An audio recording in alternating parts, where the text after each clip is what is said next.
No talk about that other thing. Very honored to be standing before you here, and very honored that Sima has asked me to say a few words. So I do want to say a few words about Sima, her inspiring book, which I read cover to cover, couldn't stop reading it.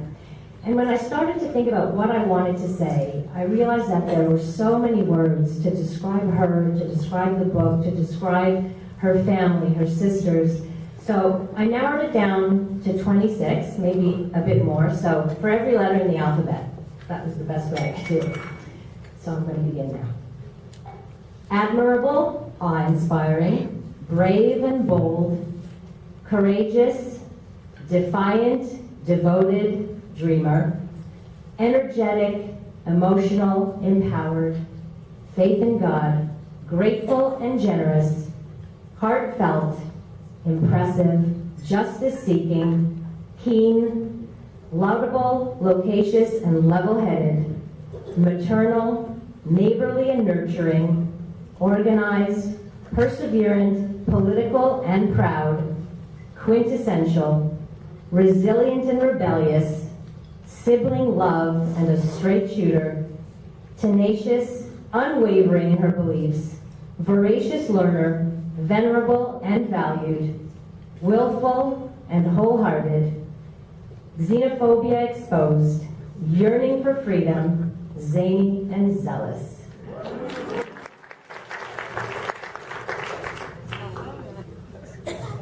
Dear organizers, Spanish and Portuguese Educational Committee members, rabbis, friends, and family members, thank you for taking the time to be here now.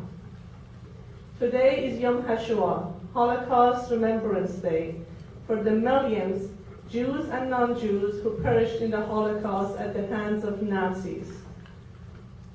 It was the worst catastrophe in the history of Jews who have suffered a succession of tragedies as a nation over the centuries. Yet, here we are today, showing that despite the many obstacles that have come our way, we have managed time and time again to pull ourselves together and to form a new community. I would like to ask for a moment of silence so we can remember the millions who perished in the Holocaust.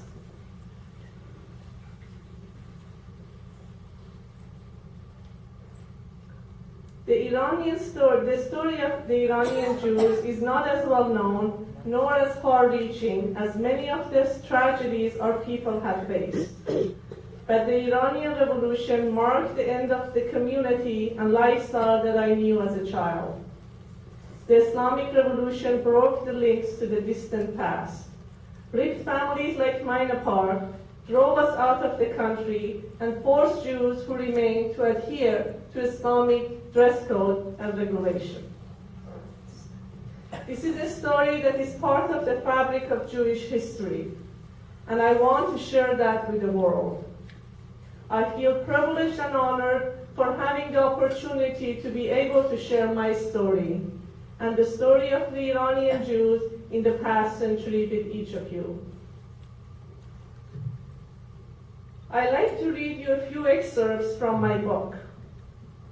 Page 2. To me, Shiraz is more than a spicy blackberry and plum-flavored red wine. Shiraz was a place touched by the golden light of the sunset streaming over the mountains onto its blue glazed houses.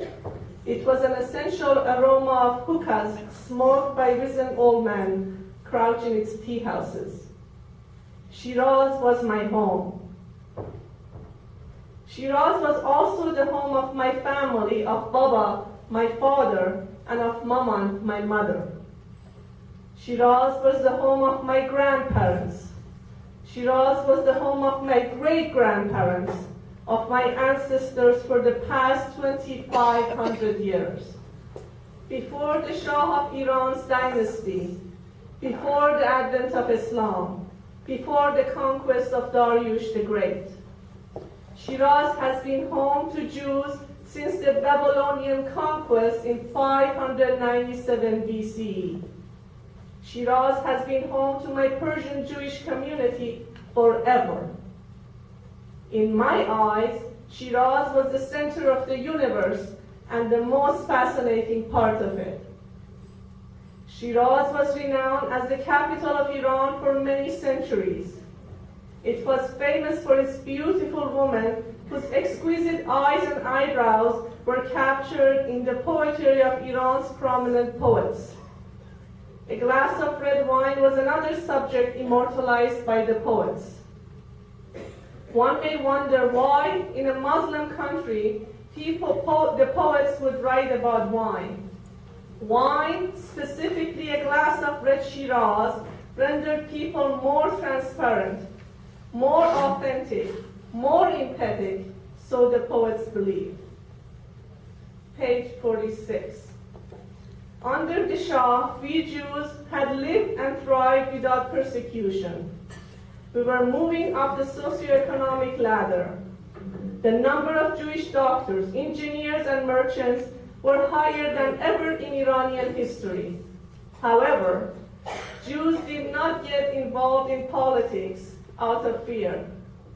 We ignored what was missing: freedom of speech, freedom to choose democracy. We felt loyal to the man who granted us this level of liberty. Page 46. The Iranian New Year, Nowruz, usually coincided with Passover. It is for you to continue to remember our people's history in Egypt as slaves. This is how we remember our past. This is how we remember who we are. Always remember that you are a Jew. Though Maman loved Iranian New Year, she fussed more over Passover. Page 46. Much excitement was going on at my grandparents' house because they were to visit Israel in 1974 to meet their two sons who had left Iran in the mid-1960s.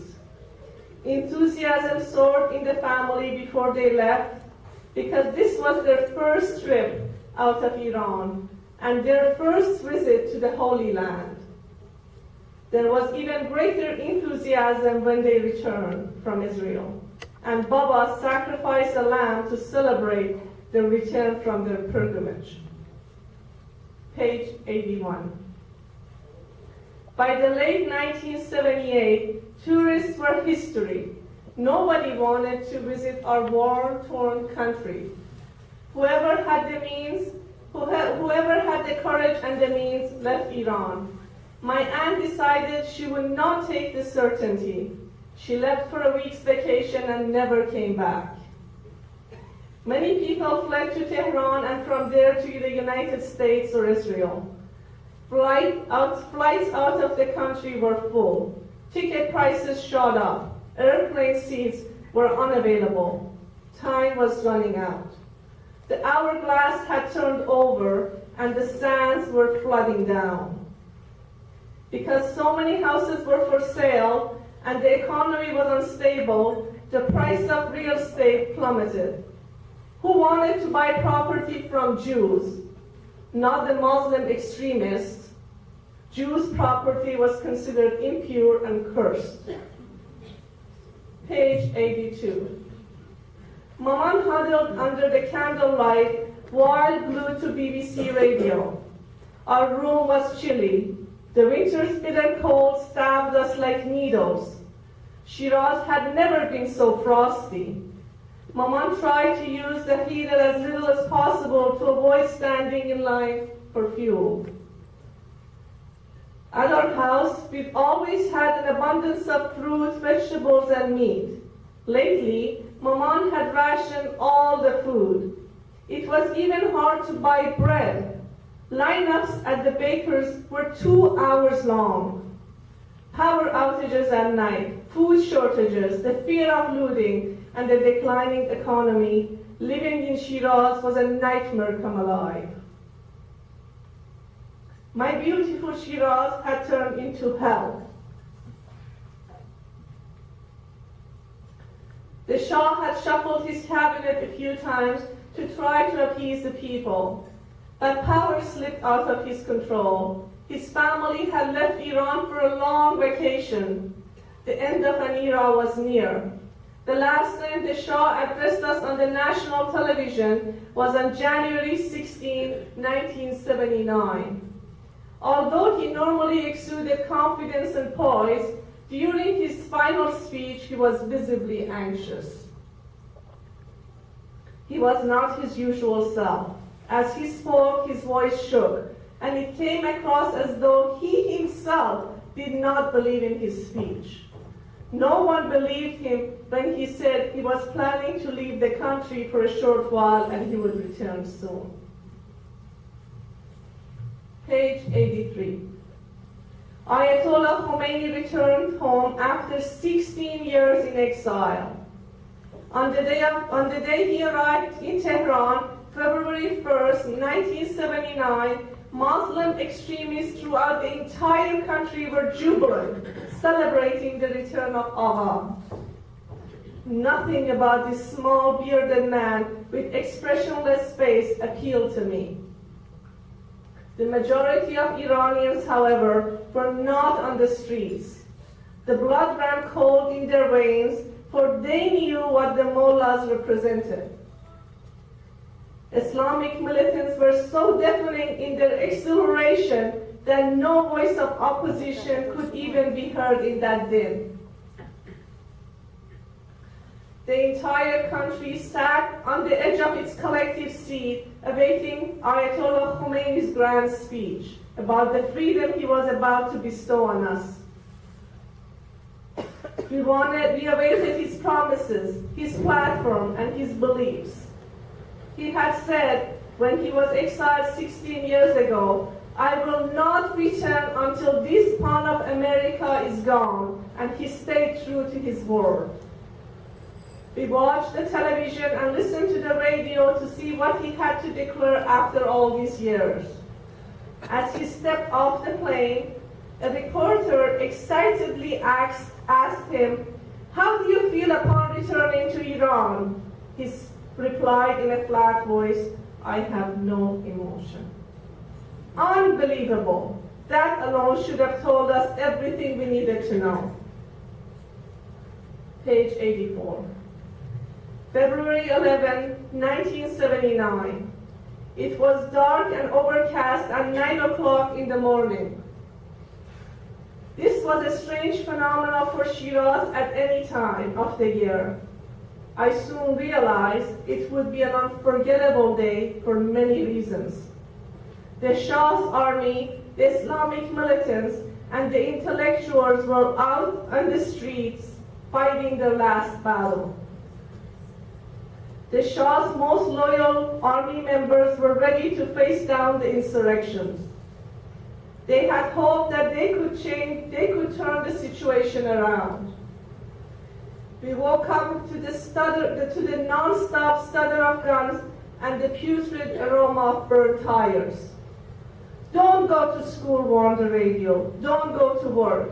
The gunshots echoed across Shiraz all day long.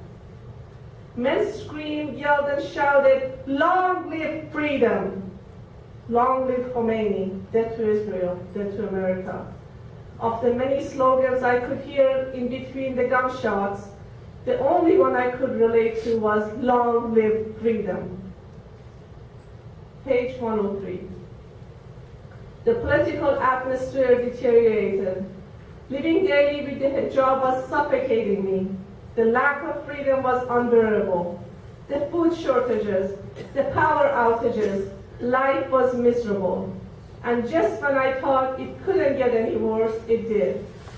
53 Americans were taken hostage on November 4th, 1979, after Hezbollah students, led by Ahmadinejad, took over the American embassy in Tehran.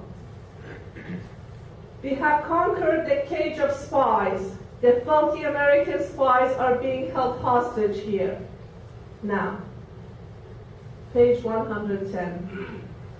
To add to all our misery, the nightmare of Iran-Iraq war put stresses on the whole country. We had the feeling we were just falling deeper and deeper into hell. Page 153. The house is unusually quiet. Maman is deep in thought. She is giving birth to some extraordinary plan. She can't complete a sentence. It's as if she has a bullet stuck in her throat that she can neither swallow nor spit out. We sip our tea. The leaves in the garden rustle quietly. The stars twinkle down at us. Maman clears her throat. She looks around nervously, sighing deeply. Listen carefully to me. She mutters into her teacup, and don't answer until I'm finished. Her eyes are watery and slightly red. A patch of white has sprouted overnight in her thick black hair. She is only 38 years old. But why is she looking like an old woman? Where did that come from? I can't read the expression on her face. There is no sparkle, no anger, no indignation, and none of the familiar impatience. I love you and I would do anything for you. She pauses. We all know that the situation in Iran is not going to change for the foreseeable future. There is no way you will be able to go to university. A life totally dependent on parents or a husband is not for me any more than it is for you. There is no decent future for you here. Maman looks up at the sky, gasping for air. Silence. This is very difficult for me to say, but I'd rather you leave Iran than stay. I can't stand to see what's happening to you. Your situation is breaking my heart. These words astonishes us. They must be the most painful words she has uttered in her entire life. Her voice is full of anguish.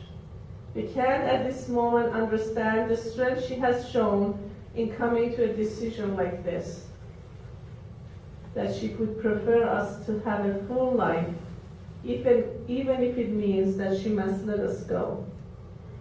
The message is electric.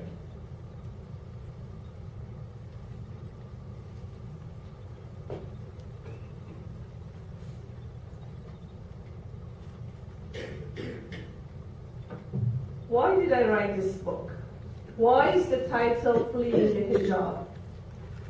In the past 31 years, many people who asked me about my background were stunned when I told them I'm an Iranian Jew, yet I was forced to wear a hijab after the Islamic Revolution.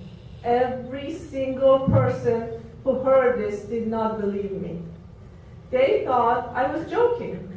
Nobody seemed to know how the revolution had affected us Jews in Iran. It was time that I set that story down in print. With that in mind, I wanted every single person who picked up my book to know exactly what it's about. A Jewish woman who fled religious oppression in Iran. I asked my sons to read my story before it went to print. The first thing they said, "Mom, you were a troublemaker, a real troublemaker." I didn't respond to that comment. As they read farther, "Wow, Mom, you're reading all these philosophers. We are reading them now. It's so exciting. I can discuss them with you." They said, "Remember you called me a troublemaker? There is one big difference between me and you. You have the freedom to read the books that I had to risk my life for." After they finished reading the book and we were on our way to the gym, they both announced, "We are so blessed to live in Canada, to be going to the great school and to be learning so many different things." I'm not sure if that was an influence of your book or not.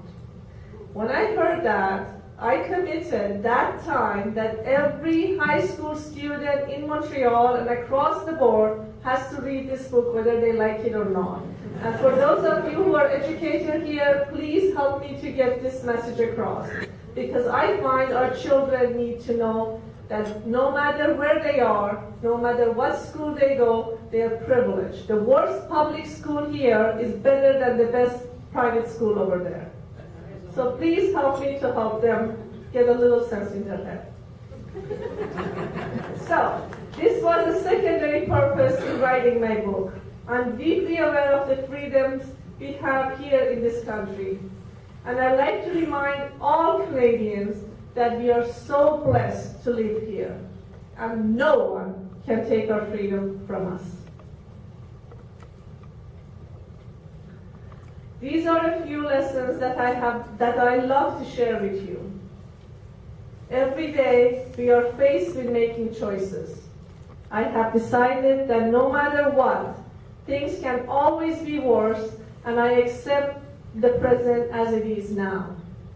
I do not take anything for granted and try to always be grateful. I don't complain when I see rain or snow. Don't talk about that to me because I've seen bombs coming down. I don't complain about bad economy either because I've come here in this country without anything. I have learned that holding on to resentment damages one's health more than those who are being resented. So forgiveness and unconditional love are the only ways to heal ourselves and people around us and the world around us. I wish you all lives well lived. So at the end of it all, when you're asked, did you do everything you could with what you were given, your answer will be a definite yes. In closing, I would like to pay tribute in loving memory of my parents for all the sacrifices they had to go through to enable our freedom. Had it not been for their wisdom and courage, I would not be standing here today to tell the tale.